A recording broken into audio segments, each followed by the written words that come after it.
en línea con Dino Minosi, en Todos Somos Pyme. Dino Minosi, muy buenos días. Juan Carlos Malí y Castro Pinoza te saludan. ¿Cómo va? Juan Carlos Castro, un gusto escucharlo. Muy bien, gracias. Muy bien. Muy bien. Bueno, la primera pregunta para... Sí, no, más que ha sido presidente de la Federación Económica, tiene un liderazgo también de la Libertad Avanza, está trabajando no para ser diputado nacional, sino para conducir. Sí. Bueno, pero por si ahí si le ofrece, va a tener que decir que sí. Por supuesto, pero lo que quiero remarcar, una especie de prólogo, un introito, es que es hijo de la coherencia, porque Dino Minosi ha sido un tipo coherente, educado, un creador. Lo recordamos nosotros en aquella época que era intensa, ¿no? Políticamente intensa.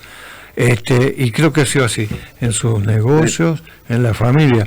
Y ayer conté una anécdota que me contó Dino y que no sé si la conoce. Si la conocés, pero la vuelvo a contar, es rápido. Sí. Fue a Bolivia, lo invitó el presidente, era Banzer, lo invitó a dar una vuelta en avión. Y cuando salí en una vuelta, abajo se veía como el algodón blanco, la cantidad de trabajadores, mujeres embarazadas trabajando. Y entonces Dino Minosi le dijo, presidente, qué importante todo esto, habrá educación, la instrucción para toda esta gente. Y bueno, ahí le hice el discurso tipo Dino Minosi, claro, tipo coherente. Y le contestó Banzer, con una pregunta tremenda. ¿Para qué? ¿Para qué quiere que los eduque? Si así, déjalo quietito. Por eso lo muestro. A ver, Dino. Bueno, sí, no sé si conocías esta anécdota. Sí, la conocía y me acuerdo mucho de ese viaje. Y ese estigma de gran parte de Latinoamérica, ¿no? La desidia oficial por la falta de estímulo a la educación, a la formación, a la capacitación, porque eso genera una sola cosa que a muchos no les conviene, genera libertad. Y eso evidentemente hay gente que no le interesa mucho, ¿no? Entonces hay que trabajar en eso. Mira, y el problema en la educación que tanto le importaba a tu padre, yo conté algo interesante el día pasado, que si trajeran, por ejemplo, a un ingeniero que vivió hace 100 años, en este momento se maravillaría ver el mundo, bueno, y un arquitecto y lo mismo, y un científico y lo mismo, pero si trajeran un maestro que vivió hace 100 años, vendría y diría, y bueno, ¿cuál es la sorpresa? Si todo está igual. Sí, o peor, claro.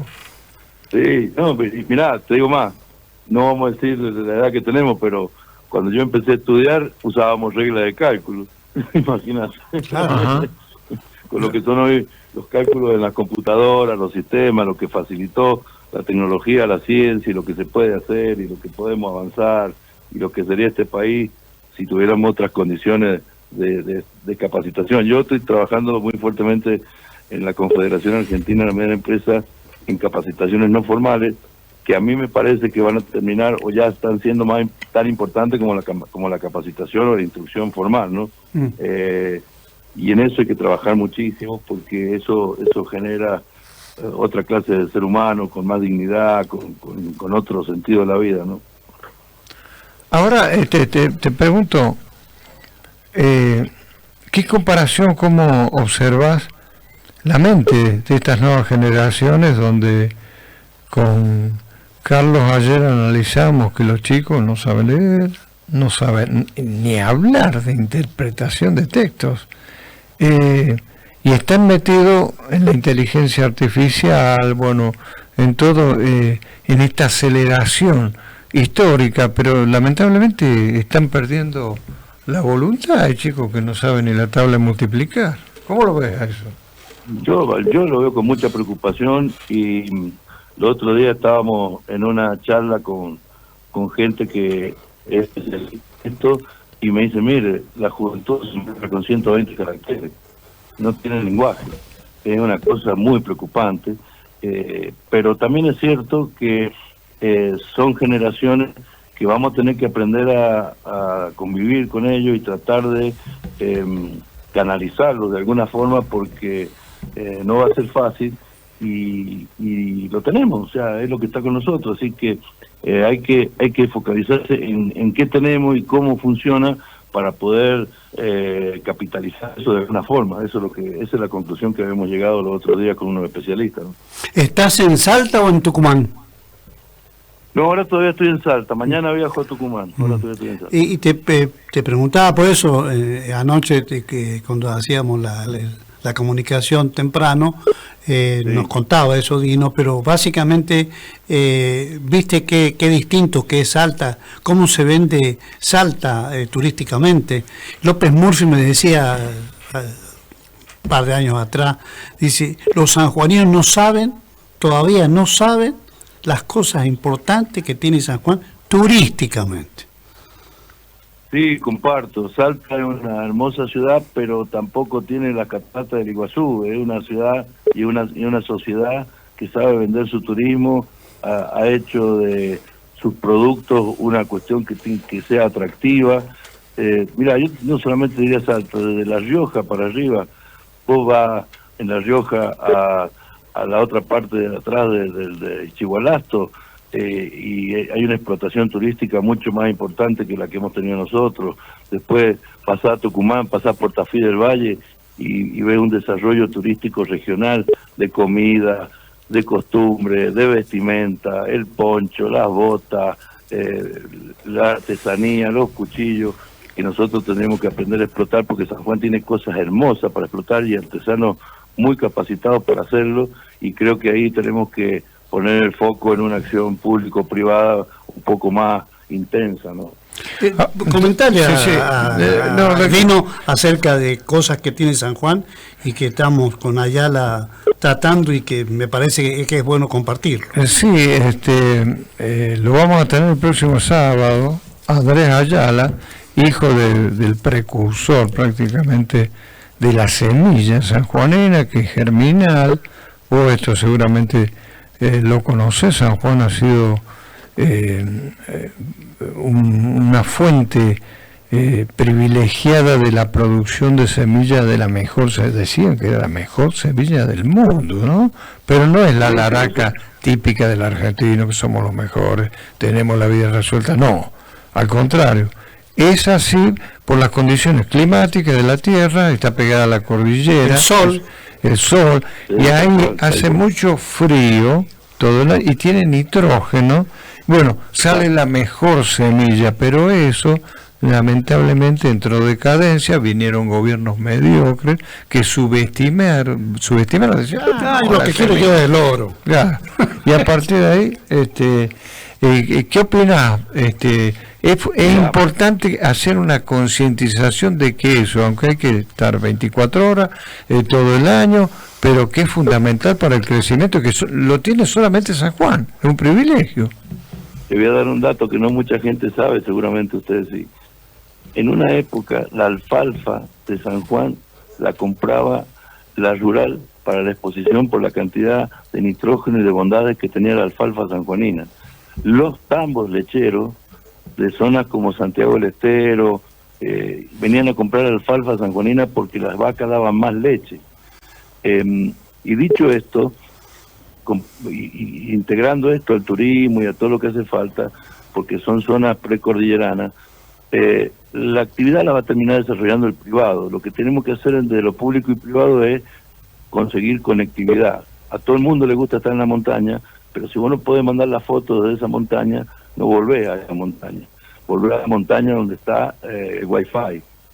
Volvés a la montaña donde podés llegar en vía carretera como corresponde. La vía del ferrocarril, la conexión Uspallata-Barrera que no termina de pavimentarse. Muchas cosas que hay que hacer desde lo público para que el privado se pueda desarrollar. Y volviendo al tema del oro y la minería, va a ser fundamental el oro y la minería, pero si nosotros no conseguimos una sociedad sostenible y sustentable en el tiempo, cuando ese recurso no renovable no es más, vamos a estar en problemas. Y lo que hay que conseguir es, primero, la actividad agrícola y turística le va a dar trabajo a mucha gente que no puede subir a la montaña por condiciones físicas o por capacitación o por lo que sea. pero sí le puede dar recursos para poder seguir viviendo después de la minería.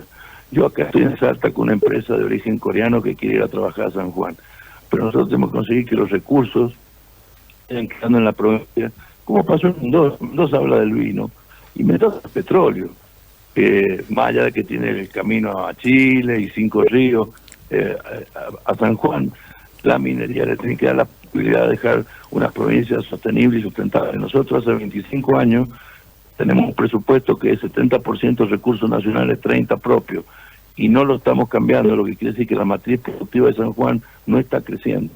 Ahora, mira, sí, decía Roberto Labaña que hay que hacer eso que decís vos, la complementación, como son recursos no renovables, el oro, las tierras raras y todo lo demás, hacen una cadena de industrialización, porque un día no van a estar y habrá que recurrir a esto. ¿Vos crees que se está haciendo, se está pensando, se está promoviendo esto para el día que se acabe el oro, por ejemplo, o el bronce? Yo creo que estamos en una situación muy compleja, en un cambio de época, un gobierno nacional de un color, un gobierno provincial de otro y 15 municipios de otro. Es una confusión política compleja en una época donde no hay recursos porque se gastaron todo lo que se tenían que gastar y más.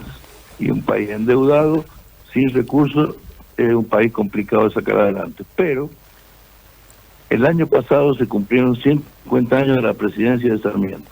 Todos conocemos la obra de Sarmiento, ¿no es cierto? Sí. Sí. Esa obra se hizo en 6 años de presidencia, hace 150 años. Imagínate lo que se puede hacer ahora, con lo que vos decías al principio, si se levantara un científico de hace 100 años y viera los avances que tenemos nosotros en la ciencia, en la tecnología. Entonces, hay que poner foco en eso, de transformar la matriz productiva de San Juan, para que cuando los recursos no renovables no estén, nosotros ya hemos reconvertido la energía y tengamos energía renovable y limpia, seamos productores de las mejores semillas del mundo, una cuestión climática, como decían ustedes, que por ejemplo acá en Salta está pasando, en Salta, a 200 kilómetros de Salta, producen semillas que son fantásticas y San Juan lo puede hacer perfectamente.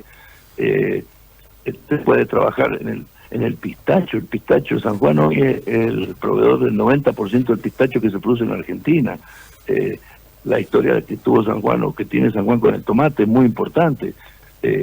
Y resulta que por ahí estamos trayendo tomate de Brasil. Hay que hacer muchas cosas. Ahora, aparte de la alfalfa, ¿qué otras semillas? Lechuga, no sé, no entiendo. ¿Qué otras semillas? En la zona de Iglesia se hacen semillas de poroto, se hace semilla en San Juan, la semilla de cebolla es muy conocida en el mundo. Para la semilla de alfalfa, San Juan tiene una cuestión climática que es muy interesante. Las plantas, cuando tienen estrés hídrico, semillan inmediatamente por la necesidad biológica de la permanencia de la especie. En otras zonas donde llueve habitualmente, eso no ocurre porque siempre tienen un grado de humedad que les permite a la planta estar viva. Entonces en San Juan, con el riego artificial, vos producís el estrés hídrico y empezás a producir la semilla. O sea, la planta empieza a producir la semilla en condiciones sanitarias, como son los valles precordilleranos, de mucha sanidad por los fríos que hace, claro, que dicho coloquialmente mata a los bichos, y no tener tierras infectadas como en otros lugares donde la humedad es permanente y es más difícil de controlar. Esto te hace usar menos químicos y te hace tener mejor calidad de producto. El algodón, montones de cosas que se pueden hacer en San Juan, desde la agroindustria. Ahora, la segunda etapa es industrializar los productos, ¿no? Sí, tengo entendido que se dejó de comprar alfalfa un tiempo por la escasez, ya que era la comida predilecta de los gobernadores. De todas maneras, ojalá que cunda esto que está diciendo, porque si tenemos esos recursos en un mundo que hay 1.000 millones de personas que pasan hambre, imagínate la potencialidad que adquiere San Juan. Por supuesto, San Juan tiene un potencial en muchos cultivos y en muchas actividades, incluido el turismo. Yo tengo sobrinos que hacen escalamiento, no andinismo, escalamiento, en mi sentido. Vos no sabés la cantidad de rutas que tienen los cerros de San Juan para hacer escalamiento, y de eso provocaría, así como pasa con Cuesta Argenta, una afluencia de gente a hacer ese tipo de deporte, que en San Juan no está muy difundido, ni está muy mostrado, y ahí hay que poner el acento cuando se ponen recursos para difundir cosas. Y bueno, seguir con el tema de la conectividad, en los vuelos aéreos, en el transporte de pasajeros de colectivo, en la conectividad digital, en la hotelería. Nosotros tenemos lugares muy lindos, pero que no tienen hotelería adecuada o no tienen hospitales adecuados por si pasa algo. Entonces, la gente muchas veces le gusta el lugar, todo, pero se frena por esas cosas, ¿no? Eso hay que trabajar mucho en eso. Perdón, Dino, lo que vos estás viendo, bueno, la experiencia que adquiriste, no por ser presidente de la Federación Económica solamente, la continuidad que vas teniendo, los viajes que vas haciendo, la experiencia que hiciste con sanjuaninos en Brasil, todo un conjunto de cosas. Bueno, esto de la conectividad debe ser lo más saliente, que es decir, no porque lo estemos diciendo, lo venimos diciendo siempre, pero hay que ver, ¿habrá algún proyecto que globalice esto y que podamos tener sectores así tan importantes de San Juan con Wi-Fi? Yo creo que sí, yo creo que no es tan complicado. O sea, yo me acuerdo una charla del gobernador de San Luis con un periodista de Capital Federal que le decía: ustedes hicieron Wi-Fi en toda la provincia, que es una provincia chica, y le contestó el gobernador, dice: mire, la superficie de toda la provincia de San Luis es mucho más grande que la Capital Federal, y le dimos Wi-Fi a toda la provincia. O sea, evidentemente se puede, ¿no? Claro.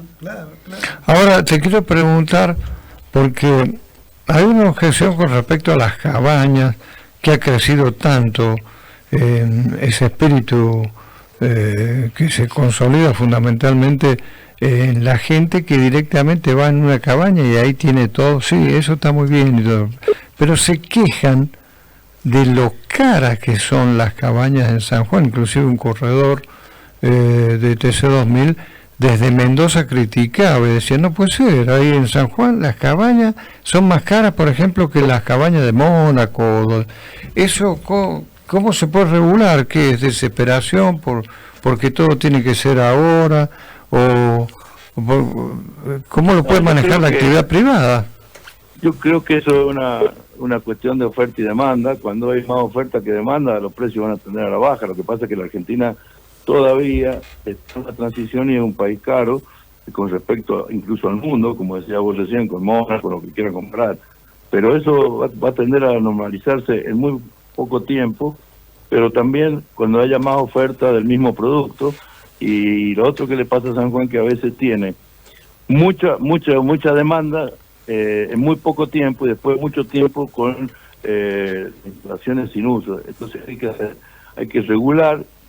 tratar de que la demanda sea más continua, que haya más periodo de tiempo donde haya demanda de ese producto, para que tenga que amortizar su inversión no tenga 2 meses al año para hacerla, sino que tenga muchos más meses al año, y el clima de San Juan lo permite. San Juan tiene 7, 8 meses que son aptos para venir a estar en la provincia, que no se están aprovechando en realidad. Dino, ¿qué estás pensando con las medidas tomadas por Milei y Caputo en términos de sacar los dólares del colchón? Hay quienes dicen, algunos otros economistas, que lo que quiere el presidente y el ministro es que salga plata porque está haciendo agua alguna de las cosas del plan. ¿Puede ser? No, yo creo que es una buena medida, porque al país le hace falta inversión, y si no invierten los argentinos en Argentina, ¿cómo podemos impedir inversión de afuera? Entonces, si uno deja reglas claras, legales, fiscales, van a haber muchos argentinos que van a sacar la plata del colchón, que muchas veces mucha plata blanca que se pasó al circuito negro por necesidad, porque si usted tenía 1.000 pesos en el año 99, tenía $1.000 en la mano. Si usted se quedaba con los 1.000 pesos, hoy tendría $1 en la mano. Claro. Entonces, ¿qué ejemplo, no? Sí. Una traducción exacta. Tenemos una ley cambiaria que le prohibía a uno ir y hacer libremente la conversión. Entonces se traía la obligación de ir al mercado negro a comprar los dólares. Claro. Esos dólares siguen estando, entonces hay que tratar de convencer al argentino que, en vez de invertirlo en otro lugar del mundo, lo invierta acá. Y si vamos a hablar manual del lavado de dinero y del narcotráfico, están funcionando. O creemos que hoy está más controlado que lo que va a hacer Milei. Entonces, si nosotros hemos vivido una época donde en una caja de seguridad se encontraban 5 millones de dólares, si hemos vivido época donde no sabemos cómo se hicieron las cosas, no podemos decir que antes había un control estricto del cambio del origen de los fondos con respecto a lo que va a pasar ahora. Lo único que estás diciendo es esta plata blanca que pasó al circuito informal, que vuelva sin ningún tipo de restricción extraña, porque es plata blanca, o sea, que por una ley penal cambiaria antinatural está en un circuito que no debería estar. Ese ejemplo que diste del año 1999 me lo van a recriminar cuando llegue a mi casa, me van a decir, ¿qué hiciste con la guita? Porque vos eras millonario. Bueno, ¿Qué le explico? ¿Qué te parece? A ver. Mira, eso es una incluso autorrecriminación que nos hacemos mucho, porque nunca pensamos que iba a pasar lo que pasó, ¿no? Claro. O sea, esto es como la famosa canción de rockera, nada es para siempre, ¿viste? Ah, sí. Bueno, cuando vuelvas a San Juan vas a empezar a hacer, o estás haciendo política en San Juan, y a propósito también estás viajando porque sé que lo estás haciendo casi regularmente, ¿no? Sí, yo en esto quiero decir una cosa que no dije nunca y que es razonable decirla porque así fue. Yo, en verdad, acepté pertenecer a la Libertad Avanza sin condiciones, pero también hay que reconocer que me vinieron a buscar cuando ya habían triunfado y ya tenían el partido armado. Eso es un acto de grandeza que no se ve en muchas organizaciones políticas. Después que un grupo de políticos gana una elección y conforma la organización política, yo no he visto muchas veces que salgan a buscar gente, ¿no?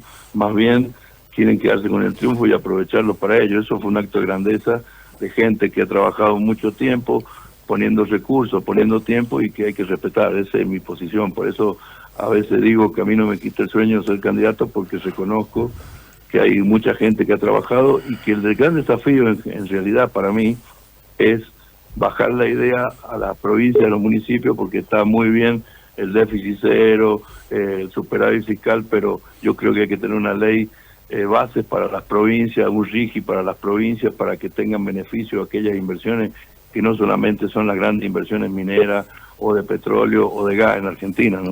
Un mini RIGI para otros emprendimientos, ¿no es cierto? Por ejemplo, la semilla.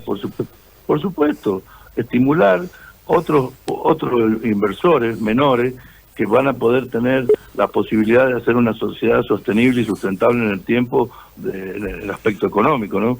Y eso se hace cambiando la estructura que tenemos en el Estado, la burocracia, las regulaciones, los aranceles, los impuestos regresivos, el impuesto al sello, ingresos brutos, bueno, todo lo que, tasas municipales, todo lo que conocemos, ¿no? Claro. Muchos creyeron con este pensamiento mágico que tenemos los argentinos, que nos hacían el RIGI, ya está. A partir de ahora ya somos el mejor país del mundo, pero el RIGI, todo eso significa, todavía no le llega el modelo al bolsillo de los argentinos, ¿eh? Eso va a llevar tiempo. Bueno, yo te digo por qué lleva tiempo, porque el RIGI está armado para grandes inversiones que son muy duras en lo económico y muy largas en el tiempo en su recuperación. Entonces, cuando uno habla de que hay un RIGI para 200 millones de dólares para arriba, son 200 millones de dólares que se van a tener que invertir en estructura, en campamento, en maquinaria, en camino, en energía, que demora un tiempo de facturación para que empiece la producción, que es lo que va a dejar los dólares cuando se vende el producto terminado. Entonces, nosotros tenemos que buscar un RIGI más local, de menos monto, para inversiones que empiecen a dejar el producido más rápido, ¿no? Y en mejores condiciones para que se pueda invertir. Por supuesto, por eso es el RIGI. El RIGI lo que va a marcar son las condiciones. Claro. Y tienen que haber condiciones favorables para que yo pueda tomar la decisión de invertir. Mira, te hacemos una pregunta. La minería, sí, ¿está mal vendida?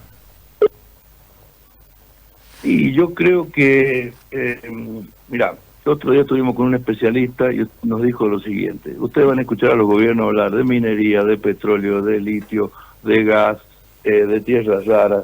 Sí. Eso lo maneja el 1% de los empresarios y del movimiento económico de un país.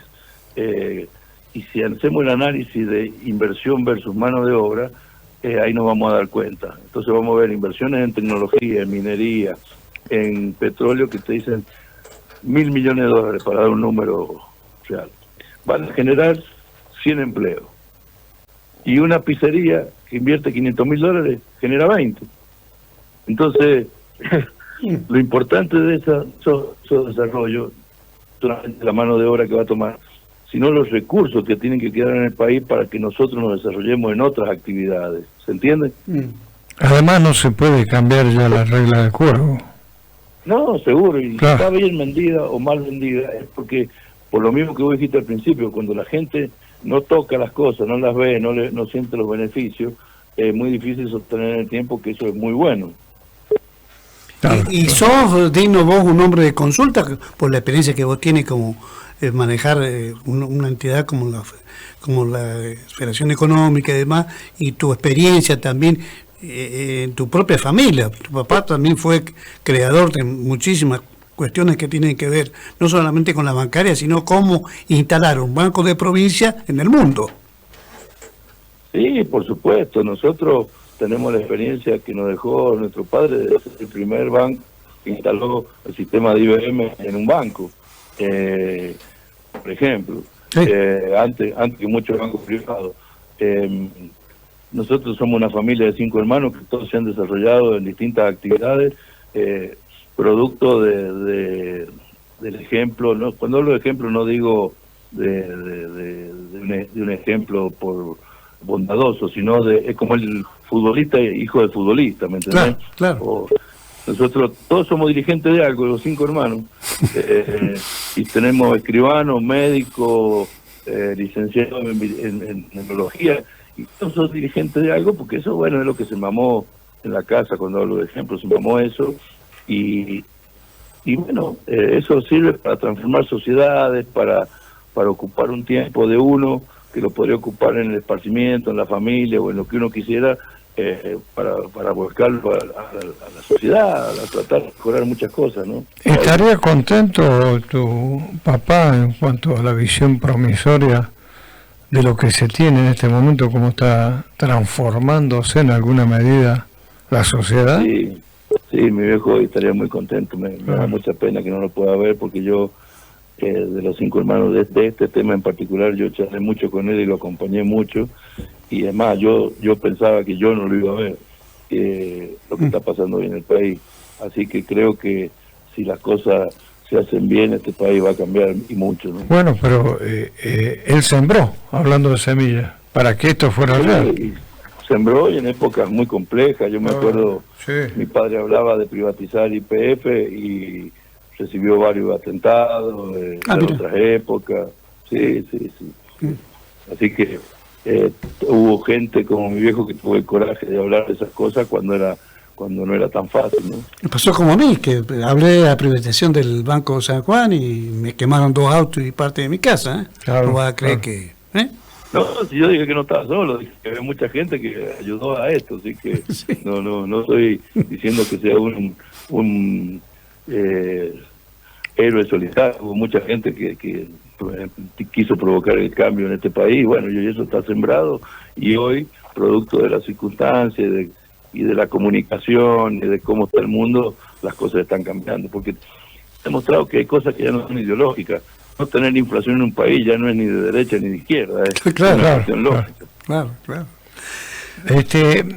Te quiero preguntar, los diferimientos en la provincia de San Juan, empezó la promoción industrial, los diferimientos, ¿dejaron algo?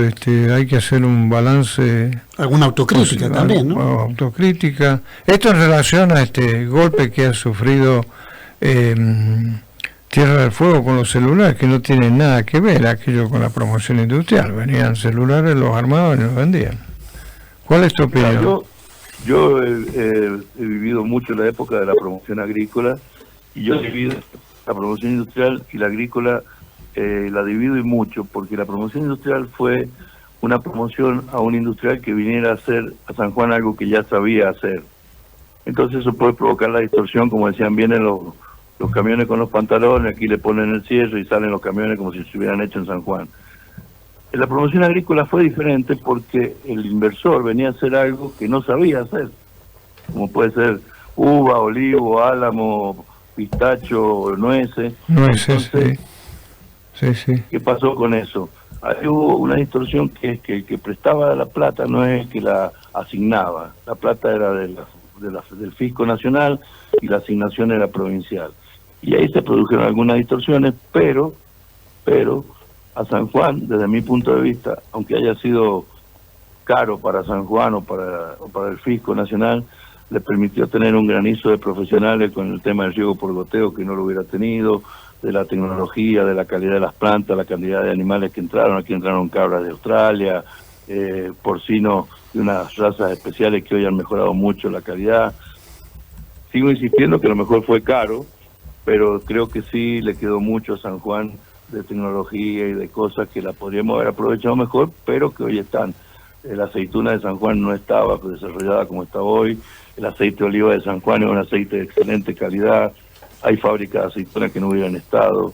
Los vinos de San Juan, ustedes saben que hoy hay vino de una calidad que antes no existía. Y eso es todo un proceso de granizo profesional y tecnológico que hubiera sido muy difícil tenerlo. Y lo podríamos haber aprovechado mejor, no tengo duda.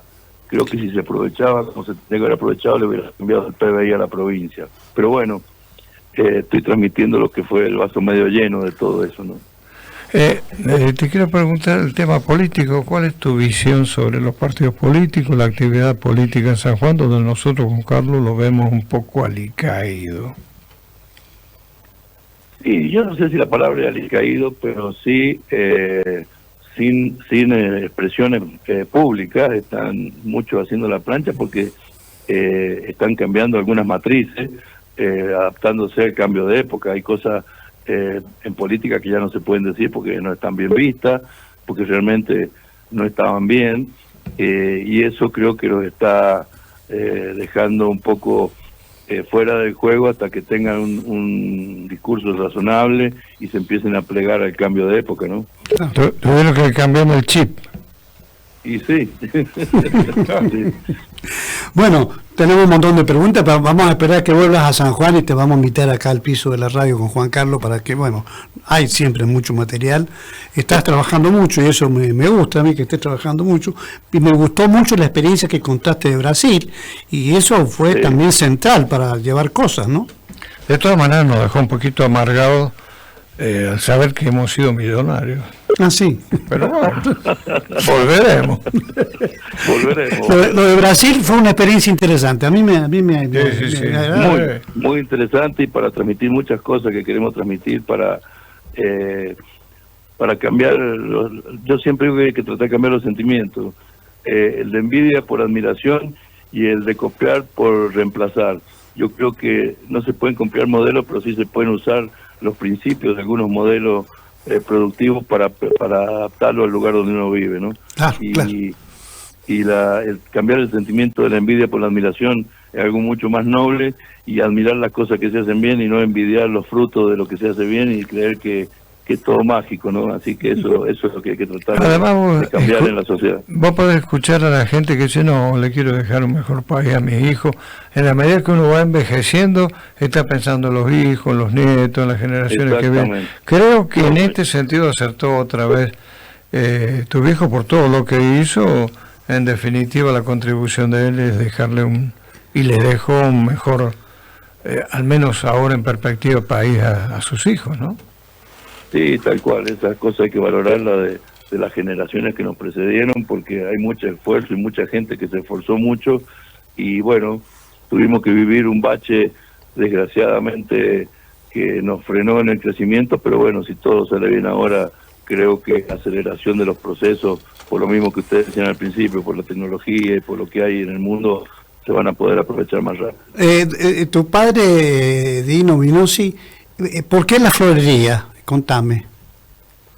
Bueno, porque él era mendocino, vino a San Juan a estudiar porque la Facultad de Ingeniería de la Universidad Nacional de Cuyo estaba en San Juan y Ciencia Económica estaba en Mendoza. Entonces hay muchos contadores de aquella época que estudiaban en Mendoza y muchos ingenieros que vinieron a San Juan a estudiar, y mi viejo se enamoró acá, se casó acá, y su padre se enfermó, que era contratista de finca. Yo siempre remarco estas cosas porque algunos creen que venimos de alguna alcurnia medio rara, y bueno, yo tengo dos abuelos, uno contratista de finca y el otro vendedor ambulante de joya y alhaja, así que fue un gran esfuerzo de 3 generaciones para que nosotros hoy vivamos como estamos viviendo, pero un gran esfuerzo. Y con todo respeto, sabía elegir, porque tu madre es hermosa. Sí, pobrecita, es una divina, muy buena mujer y muy linda. Muy linda. Era una pareja realmente brillante, o sea, brillaban como pareja, la verdad que muy difícil de olvidar. Dino, te agradecemos infinitamente este contacto con nosotros, te vamos a estar esperando. No te extrañes si te llamamos mañana pasado, pero básicamente no hay problema. Sé que lo haces con satisfacción porque te gusta transmitir y porque quieres compartir con los sanjuaninos toda tu experiencia a lo largo y a lo ancho de tu trayectoria, ¿no? Aprovecha el tren de las nubes. No dijiste la edad, pero yo, si te digo 54, ¿está bien? No, está lejos, soy más viejo. A ver, ¿más viejo que 54? Sí. Bueno. Sí, mucho más viejo. Bueno, pero como ahora se dice, lo antiguo también funciona. No, pero además se ha estirado la expectativa de vida. Sí, hay una nueva componente social, como la adolescencia, que no existió hasta los años 50.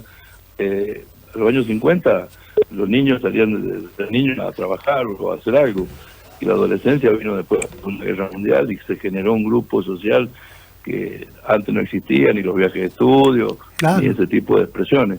Y ahora hay una nueva generación de personas que se llama la adolescencia, que somos personas entre 55 y 65 años que nos sentimos bien, tenemos fuerza y la posibilidad de hacer cosas que antes a lo mejor a esta edad no se hacían. Además, se dice, nadie quiere vivir 100 años, salvo los que tienen 99 años. Y creo que hay un ejemplo ahí en eso, que es doña Mirta Legrand. Estamos esperando. Bueno, que tengo mi suegra que cumplió 100 años este año. Mi suegra no usa ni bastón. Mira. Tiene 100 años. Sí. Madre de mi señora. Buen viaje y te mandamos un fuerte abrazo, Dino. No, muchas gracias a ustedes, como siempre, de poder expresar lo que estamos haciendo y el granito de arena que podemos aportar. Agradecido soy yo. Muchas gracias a ustedes. Ojo con las salteñas, Son bravos. No, estamos trabajando. Buen viaje. Bueno, con nosotros estuvo Dino Minosi, Dino Minosi con toda la impronta que... y las cosas que dejó son muy importantes. Son muy importantes. Sí. El asfalto que hace falta en algunos lugares. Exactamente. Que no es un dato menor. Exactamente. La semilla, las bondades de la semilla. Lo que tiene Salta. Y sí, no es porque compita con nosotros, Salta y San Juan y todos se van sumando, porque es en la Argentina. Y es importante porque lo está haciendo la intendenta de la capital, el tema del asfalto. Sí. Porque esto es cierto, cuando no está bien el asfalto, después el tren delantero, ¿cuántas veces tenés que llevarlo al mecánico? Bueno, y la cantidad de baches que hay en todos lados. Claro, eso no lo sufríamos en el 99, cuando éramos millonarios y teníamos autos fantásticos.